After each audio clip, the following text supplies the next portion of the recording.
This place is part of your heritage. This place is part of your dream. People of the Bible are in charge of the land of the Bible. I feel very strongly that there have been so many times in history when Christians have looked the other way when Jewish people were being attacked. We will ultimately see the world change. God's purposes for Israel just march on, don't they?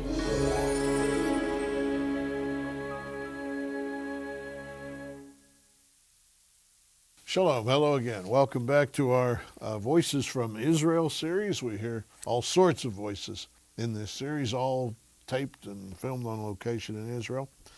Later on in this program, I'm going to interview Hanan Ashrawi. This interview caused some response when we ran it on our program. And Tony, the group goes some very interesting places on this one. Actually, very interesting place, Zola. This is a banquet. In fact, in your honor for your 75th trip to Israel. It was such a delightful evening with all kinds of dignitaries and special guests. Yeah, it was really, I was a little surprised by it. The mayor of Jerusalem came out, for which I was very honored, and tourism officials and so forth, and made quite a fuss over it. Well, I guess 75 trips, just the airplane rides, is I'm about 7 years older than I should be. We'll go now to that banquet and let you enjoy the party. On this evening, a banquet has been prepared featuring the fresh, colorful flavors of the Holy Land. Our group of Christian pilgrims has assembled to enjoy this scrumptious feast and hear from a wide variety of guest speakers. Many faces are familiar and some are not, yet every speaker voices heartfelt appreciation for those who have come and shown tangible support for Israel. Tonight, seeing you in these days here in Israel, it makes me speechless, to be quite frank with you. You are here not in spite of what's happening, you are here because of what's happening in Israel. And that shows that you are the greatest supporter of Israel. As I always like to say, if you would like to support Israel, the best way is to come and visit us. Every 11 tourists, it's a salary for one employee in Israel. As I always like to say, you can preach, you can teach, you can study the Bible. In Israel, you see the Bible come alive, and I don't have to tell you what it does to each of you here. Every Jew, every Christian go back a different person. I'm very grateful that you're here as well. I can relate so easily to people who think the way I think. And what am I talking about? I'm talking about very simple concept that there is a God. There's only one God, and He's the creator of the universe and of all people. That's the bottom line. That's what it's all about. And so I'm so thankful to see you here as true brothers and sisters of mine in the Spirit with that marvelous gift of a new heart and new spirit. It's just so great to see the Almighty God indeed fulfilling His promises to Abraham and making Israel a blessing to all the families of the earth, and calling you to be partakers of the promises given to Israel and be one in the family of the redeemed. It's incredible to see all of you here. One measures one's friends when one's in trouble, when you're down. Everybody wants to join a party, but when you're down, that's when you want to see, okay, who's around me, who's come in my time of need. You guys have done that. Okay, and again, in Hebrew we would say kol hakavod, all the power to you for making this statement, for being here with us. Thanks for being here. Zola, thank you. The featured speaker of the evening was the mayor of Jerusalem, Ehud Olmert. Ladies and gentlemen, he has since resigned as mayor to serve in the Israeli government, but in this speech, Mayor Olmert told us about his visit to Washington, D.C. in October of 2002. And, I felt a little bit uneasy when I was asked in Washington, what do I think of the reaction of Washington to the threat of the sniper shooter, because it costed a terrible price for the people there. But I was utterly surprised when I found out that they closed all the schools in the Washington area, and that it dramatically affected the lives of many people who didn't dare leave their homes in the area, and they asked me, what do you think about it, and what could I say? We had in Gilo, for instance, 180 shooting attacks 180 days of shooting. And each time there were thousands of bullets and that penetrated into living rooms and bedrooms and bathrooms and kitchens where people were sitting and eating or watching television or just preparing the homework for tomorrow's school. And suddenly, you know, there were bullets that penetrated and crossed through. And we never, ever even thought of closing one school or one classroom. We kept our faith in God, and we said we keep going and moving forward. But I must say, I don't criticize them in Washington. There is a big fundamental difference. In Washington, they have a right to think that once this lunatic or this terrorist is found and he is arrested, they can return into normal pace of life and everything will return into its routine. If we have to wait until everything will return to routine here, it can last for years. So what will happen in the meantime? So we can't afford to stop our lives, to close schools, not to go to work, not to go out to the street. We have to keep going. And it is amazing to see the strengths of and the spirit of the people here. Not that it wasn't hard, it was terribly hard, and it may still be very hard for many of us. But there is only one way to fight terror, and this is not to surrender to their attempts to create fear in the hearts of people, but to move forward. And we are moving forward. And the partnership that we have with your community is of great significance to us. It is very significant because it proves again that what we know, but you know, we need to see it in our own eyes and to be reassured all the times. And you give us the reassurance that there are many people across the world who believe in God, that who have the strength in their heart to understand what we are fighting for, what we are fighting against, and why is it so important that we will adhere to our positions and that we will keep this land in the hands to which it belongs, and this city in the hands of the people that are destined to be the sovereigns in this city. And that it is our historical responsibility to make sure that this city is kept united and undivided and hospitable and friendly and open to every believer that wants to come here and to pray to God in this city. And if there is one thing that we want to see more, we want to see more of you. We want that so many of your people will come here and will feel that they can share with us and be part of this place and enjoy the beauty of Jerusalem and be inspired by the spirit of this great city. At the conclusion of his speech, Mayor Olmert gave Zola the official pin of the city of Jerusalem. He stands ready.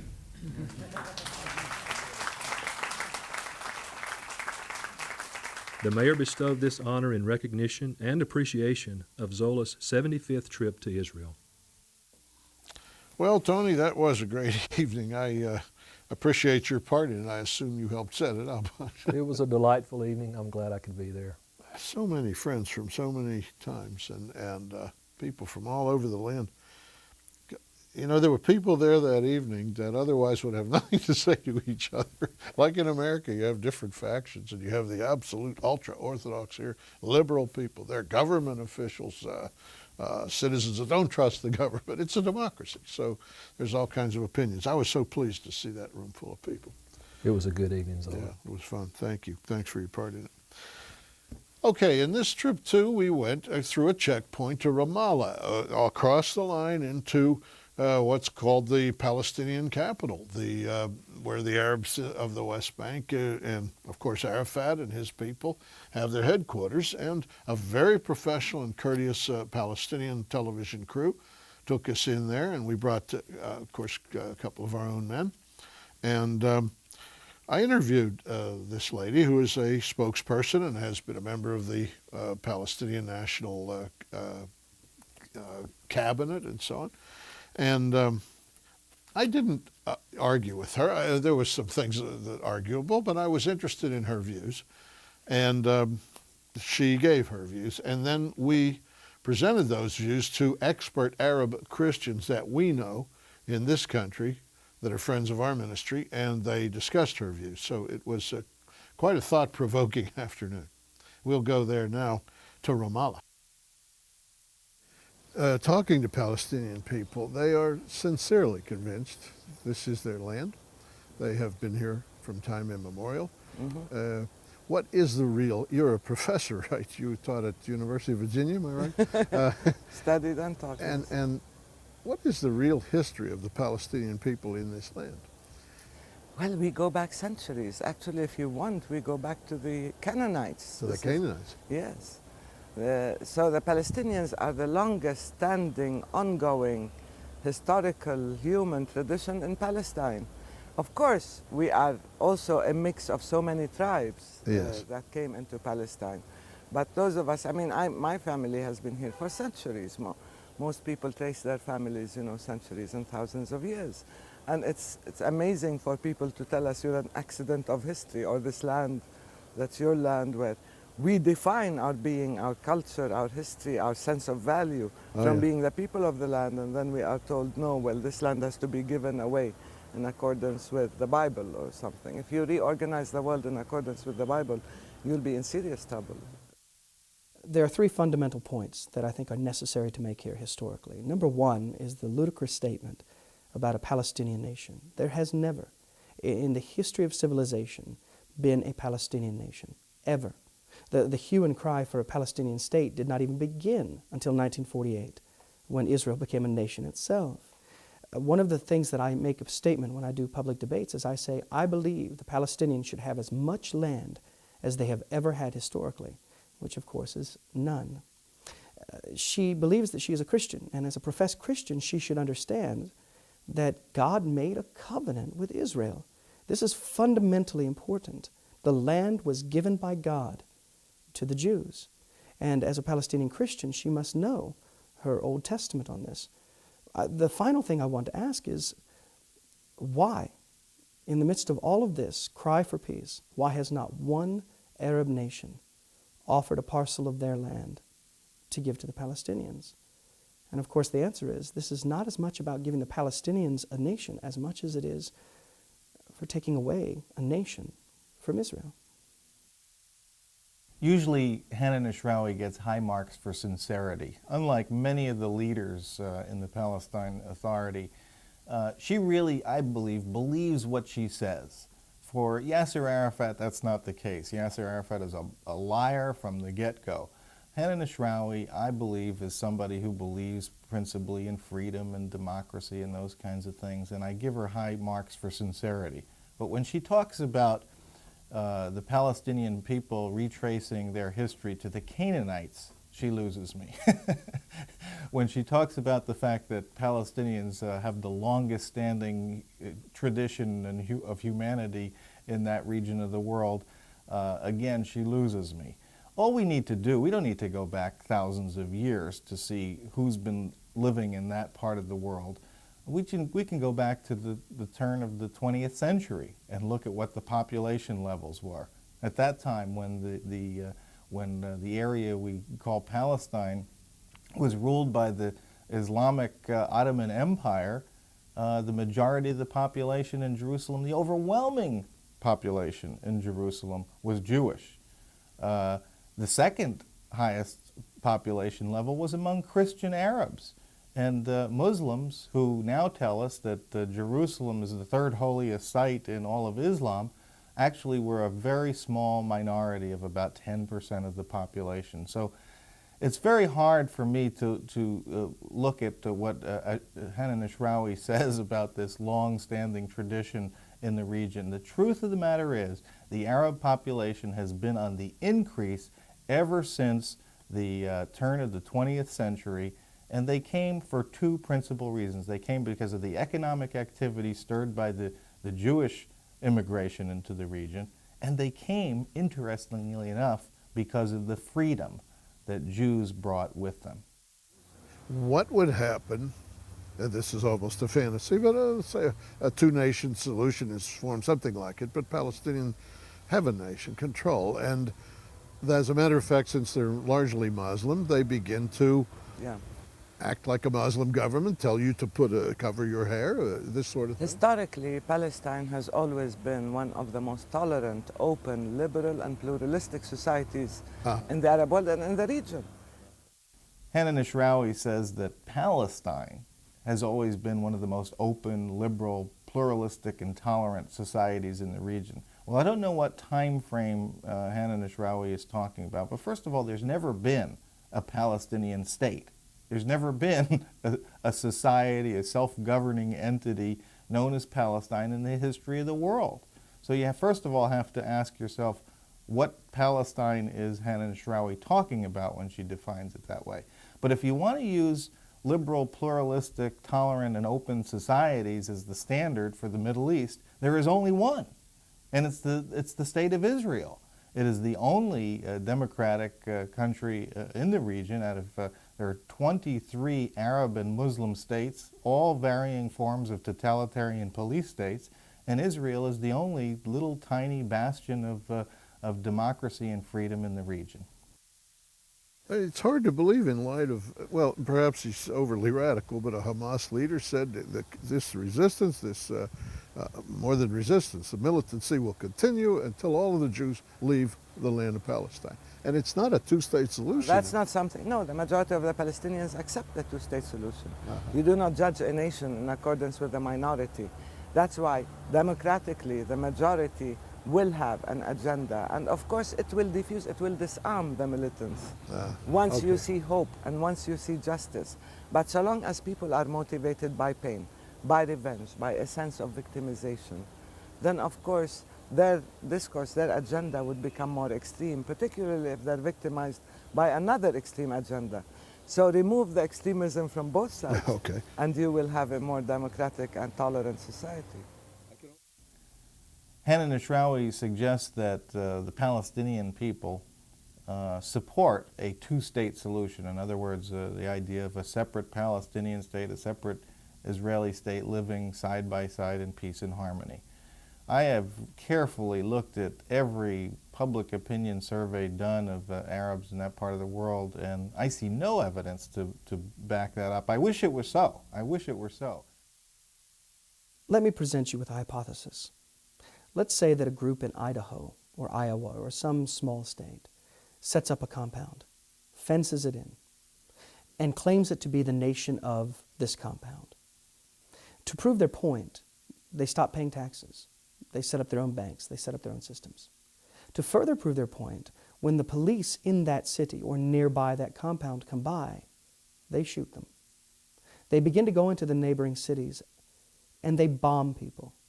Some of them even strap bombs to themselves, walk into the stores and to the restaurants and strap bombs to themselves. And they make the point and they say, we will not stop this until you recognize our compound as a separate, sovereign nation.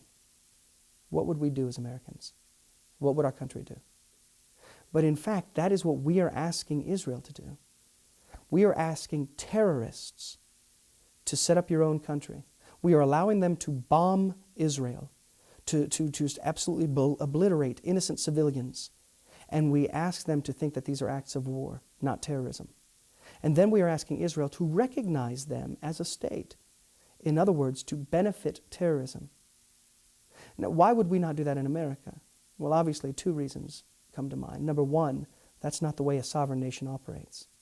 But secondly, it rewards terrorism. Would we always suspect that they may do more to get more land? Of course. And so should Israel. This is a time for Christians and evangelicals for Jews to unite together and band together. We cannot reward terrorism, and we cannot reward acts of terrorism any more on our land as we would ask Israel to do on its. For a biblical perspective on what is happening in Israel and the Middle East, ask for Zola's free monthly newsletter, The Levitt Letter. Call toll-free 1-800-WONDERS. Zola's New Kingdom catalog describes his books, teaching tapes, and correspondence course. For Zola's free newsletter and catalog, please call 1-800-WONDERS. I interview people of all sides in questions, and if I talk to an average member of the Israeli parliament, the Knesset, I think he would probably say, look, we were here a long time ago. Palestinians are various Arabs from various states. We mean them no harm. We've brought the 20th century to them and so forth, but they just won't cooperate and won't live in a democracy, and we don't know which way to turn. That's not the right view of history. No? Ask the Israelis you talk to, when did they come to Palestine? When? Those who were originally Palestinians are a minority within Israel. Most of them came from Brooklyn, agreed, sure, from Moscow. These are people who came in with their different cultures and languages and so on, and religion became transformed into a political instrument in order to take over a land in which there were people who've been living, I was saying, continuously for centuries. We've been here for centuries. We didn't emerge only in response to the creation of the State of Israel. Ashrawi says that we, meaning the Palestinian people, didn't just come about in response to the creation of the State of Israel, only in response. And I think that's there's some candor there that I'd like to see from more of the Palestinian spokesman. Indeed, what she's acknowledging is the fact that there's been this tremendous influx of Arab population into the region since the creation of the State of Israel. In fact, as I mentioned earlier, that influx began back as early as 1900 when the higher levels of Jewish immigration began. That is a reality. It's a reality that needs to be dealt with. Once again, we see that the folks that we refer to as Palestinians are actually coming from 22 Arab states, coming from non-Arab states throughout the world. They're Muslims from Pakistan, they're Muslims from Indonesia, they're Muslims from all over the world. And today we call them Palestinians, and we're discussing giving them rights to a national homeland. It just doesn't make any sense. Every American would like a clear answer to why, when he offered a viable Palestinian state, that in Washington, Arafat didn't say, well, this is what we want, we'll take it. No, I'm glad you raised this question, because there have been so many myths and distortions. And the American viewers have accepted a certain version that has nothing to do with reality. In Camp David, there was no, as you say, generous offer. There were discussions. There were initial ideas. There was nothing in writing. There were no agreements. There were just ideas that kept changing every day, saying, well, how much land can Barak take away from the 22%, which is the West Bank and Gaza, to maintain more settlements? How much land can he take that would leave the Palestinian state territorially non-contiguous and therefore not viable? He wanted to annex areas within Jerusalem, around Jerusalem. He fragmented the West Bank in three. He wanted us to relinquish the right of return for all refugees, just like that. And then to say that this is the end of the conflict. We said, okay, these are not issues on which we can come to an agreement. These are ideas that need further development. Ashrawi says that during the Barak administration and during those negotiations, there was no rejection of a peace plan. In fact, she suggests there was no peace plan at all, that there was nothing really concrete put on the table. So there was nothing to reject in the first place.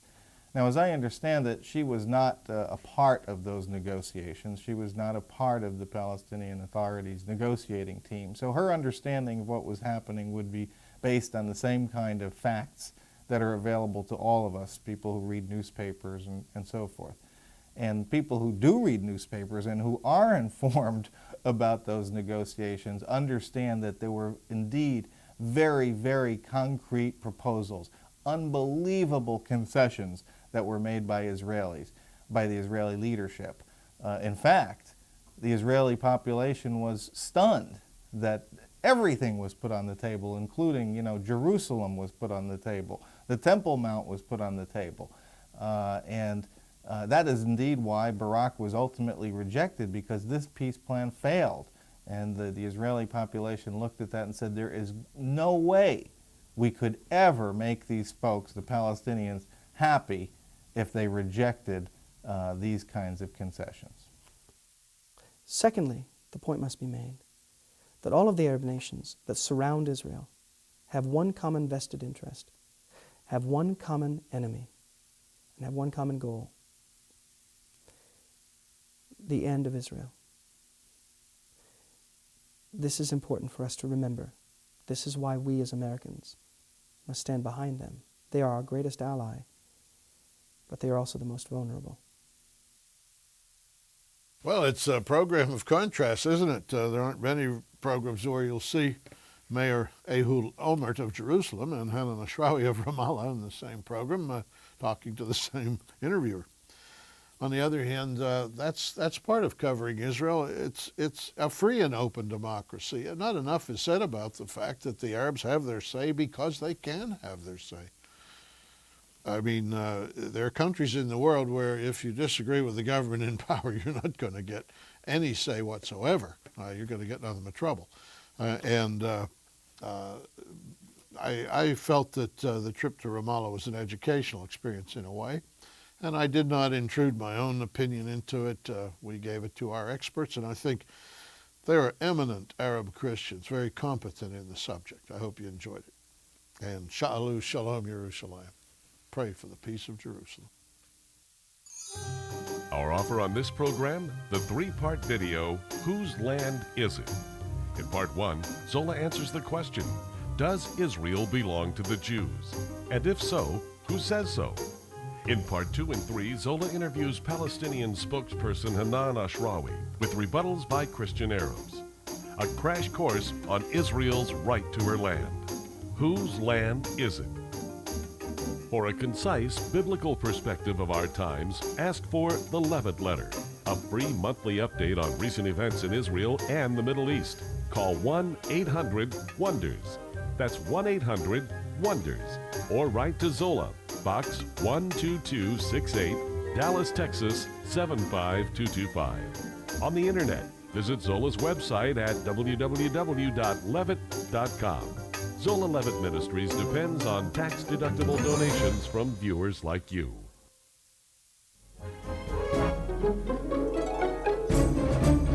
Sha'alu Shalom Yerushalayim, Sha'alu Shalom Shalom, in the holy city of Jerusalem.